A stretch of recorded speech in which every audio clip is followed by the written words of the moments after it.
শেষ দেখেই ছাড়লেন রাজ্যপাল সিবি আনন্দ বোস। একেবারে চরম অ্যাকশন শুরু করে দিলেন। একদিকে ভোট পরবর্তী হিংসা, অন্যদিকে রাজ্যপালের বিরুদ্ধে এফআইআর।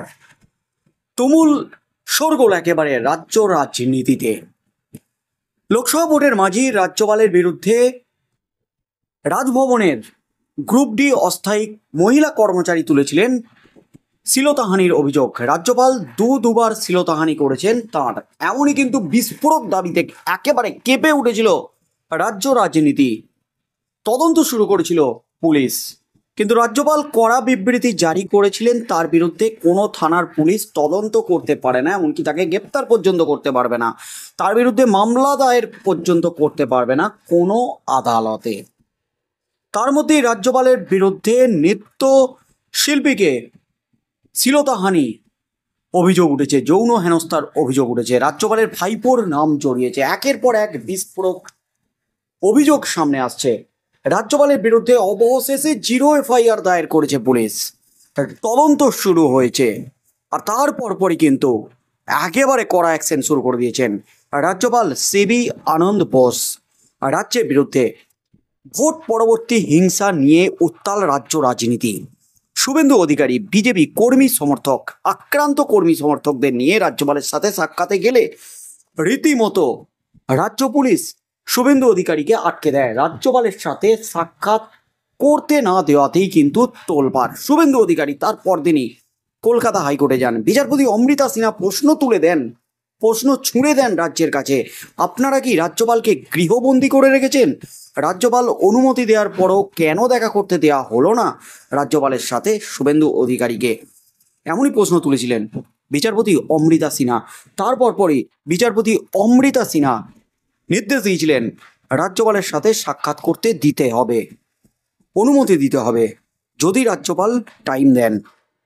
তারপর থেকে কিন্তু তোলপাড় একেবারে রাজ্য রাজনীতি।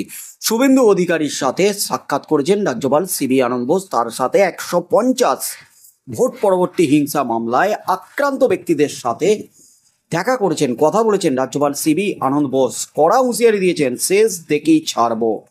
তার মধ্যেই রাজ্যপাল যে পদক্ষেপ নিয়েছিলেন, মুখ্যমন্ত্রীকে রাজভবনে ঢুকতে দেবেন না, মুখ্যমন্ত্রীর জন্য নিষিদ্ধ করেছিলেন রাজভবন পুলিশ মন্ত্রী তথা মমতা ব্যানার্জির জন্য। এমনই কিন্তু বিস্ফোরক দাবি করেছিলেন রাজ্যপাল সিবি আনন্দ বোস। তারপর পরে কিন্তু অ্যাকশন শুরু করে দিয়েছেন রাজ্যপাল সিবি আনন্দ বোস। এবার একেবারে কড়া অ্যাকশন। রাজ্যপাল রাজ্য সংঘাতে একেবারে নয়ামর। সোমবার কার্যত রাজভবন চত্বরে নাটকের পর নাটক। সকালবেলায় রাজভবনের পুলিশের কাছে নোটিশ পাঠান রাজ্যপাল সিবি আনন্দ বোস। নোটিশে লেখা, এই মুহূর্ত থেকে রাজভবনের ভিতরের পুলিশ অফিসগুলি খালি করতে হবে। তবে পুলিশ সূত্রে খবর, লালবাজার থেকে ওই নোটিশ নিতে বারণ করা হয়। ফলত নোটিশ দিতে না পেরে চলে যান রাজভবনের কর্মীরা।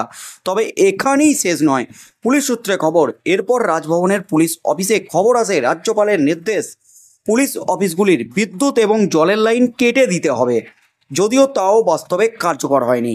বেলার দিকে নতুন করে শুরু হয় নাটকের দ্বিতীয় অঙ্ক। রাজ্যপাল উত্তর গেটে আসবেন এবং পুলিশ অফিসগুলোতে লোক দিয়ে তালা ঝোলাবেন, এমনই সিদ্ধান্ত নেওয়া হয়। এরই মধ্যে রাগাবানিতে ট্রেন দুর্ঘটনার খবর আসে, ফলত বোস নর্থ গেটে আসার পরিকল্পনা বাতিল করেন। কিন্তু রাজভবনে থাকা পূর্ত দপ্তরের কর্মীদের দিয়ে পুলিশ অফিসের বাইরে জনরাজভবন লেখা বোর্ড লাগানোর নির্দেশ দেন তড়িঘড়ি। তবে সেখানেও বাধা পান পূর্ত দপ্তরের কর্মীরা। লালবাজারে খবর গেলে রাজভবনের পুলিশের কাছে নির্দেশ আসে স্বরাষ্ট্র দপ্তরের অধীন এই অফিসে যেন মাপজোক করে বোর্ড লাগানো না হয়।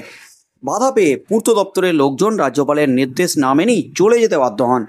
সোমবারের মতো এই নাটক চূড়ান্ত রূপ না পেলেও প্রাথমিকভাবে মনে করা হচ্ছে উত্তরবঙ্গ থেকে ফিরে রাজ্যপাল ফের নিজে পুলিশকে রাজভবন থেকে সরানোর ব্যবস্থা নিতে পারেন। তিনি নিজেই চাবি লাগাবেন, এমনই কিন্তু সিদ্ধান্ত নিয়েছিলেন।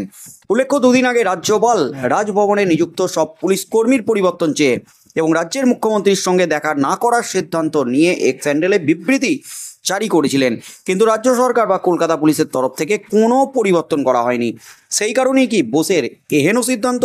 তবে উত্তরবঙ্গ থেকে ফেরার পর রাজ্যপাল কি পদক্ষেপ নেয় তা কিন্তু সময়ই বলবে। তবে রাজ্যপাল কিন্তু কড়া অ্যাকশন নিয়ে নিয়েছেন। তিনি রাজভবনে থাকা সমস্ত পুলিশ অফিসারদের বাইরে, অফিসের বাইরে জনরাজভবন লেখা বোর্ড লাগানোর নির্দেশ দিয়েছিলেন। তার সাথে সাথে রাজ্যপাল নিজেই পুলিশ অফিসগুলির বিদ্যুৎ এবং জলের লাইন কেটে দেওয়ার নির্দেশ দিয়েছিলেন। বেলার দিকে নতুন নাটক শুরু হয়েছিল। পুলিশ অফিসগুলোতে লোক দিয়ে তালা ঝোলাবেন রাজ্যপাল নিজে দাঁড়িয়ে থেকে, এমনই সিদ্ধান্ত নিয়েছিলেন। তবে ট্রেন দুর্ঘটনার পরপরই রাজ্যপাল উত্তরবঙ্গ চলে যান। অর্থাৎ পুলিশকে রাজভবনে থাকতে দেবেন না, কারণ তিনি নিজেকে সেফ মনে করছেন না, তিনি নিরাপত্তাহীনতায় ভুগছেন, এমনই দাবি করেছেন। পুলিশ সেখানে পোস্টিং থাকায় তিনি তার নিরাপত্তাজনিত কারণ দেখাচ্ছেন, তিনি নিরাপত্তার অভাব বোধ করছেন, এমনই বিস্ফোরক দাবি করেছেন রাজ্যপাল সিবি আনন্দ বোস।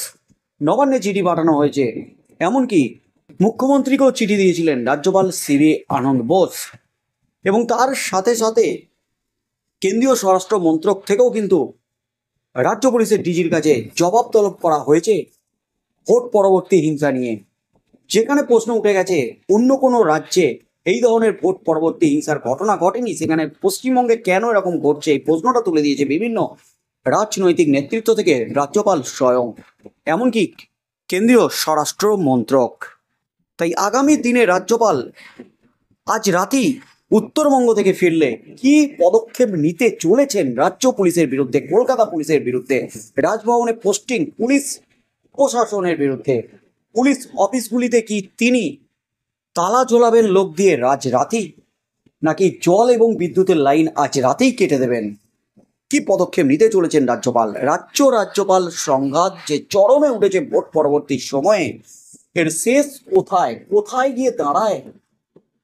এদিকে রাজ্যও কিন্তু রাজ্য পুলিশ রাজ্যপালের বিরুদ্ধে অ্যাকশন নিয়েছে শ্লীলতাহানি কাণ্ডে, রাজ্যপালের বিরুদ্ধে এফআইআর জারি করেছে এবং তারপর তদন্ত শুরু করে দিয়েছে।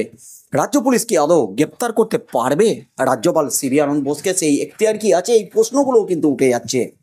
তাই আগামী সময় কি হতে চলেছে? এদিকে রাজ্যপালের পদত্যাগেরও দাবি উঠেছিল রাজ্য সরকারের তরফ থেকে। তাই আজ রাজ্যপাল উত্তরবঙ্গ থেকে ফিরলে কি পদক্ষেপ নেন সেদিকে চোখ থাকবে গোটা রাজ্যে। তার মধ্যে ভোট পরবর্তী হিংসা নিয়ে রাজ্যের আইন শৃঙ্খলা নিয়ে প্রশ্ন তুলে দিয়েছেন শুভেন্দু অধিকারী। দুর্গাপুজো পর্যন্ত রাজ্যে কেন্দ্রীয় বাহিনী মোতায়েন রাখতে হবে এমন দাবি তুলেছেন রাজ্যপালের কাছে। কেন্দ্রীয় শাসন, রাষ্ট্রপতি শাসনের জারি কিন্তু দীর্ঘদিন ধরে উঠেছিল রাজ্যে। সন্দেশখালী কাণ্ড নিয়ে জোড়া রাষ্ট্রপতি শাসনের সুপারিশ গিয়েছিল রাষ্ট্রপতির কাছে। তারপর থেকে অনেক জল গড়িয়ে গেছে। লোকসভা ভোটের ফলে কিন্তু সব তোলপাড় হয়ে গেছে। সন্দেশখালীতে বড় জয় পেয়েছে তৃণমূল কংগ্রেস, যেখানে তৃণমূল নেতাদের বিরুদ্ধে এত বড় আন্দোলন সংগঠিত হয়েছিল। সেই সন্দেশখালীতেও ঘাসফুল একেবারে সবুজ ঝড়ে কার্যত বিজেপিকে কুপকাত করে ছেড়েছে। সেই সন্দেশখালীতেও নিয়ে কিন্তু রাষ্ট্রপতি শাসনের সুপারিশ হয়েছিল রাষ্ট্রপতির কাছে।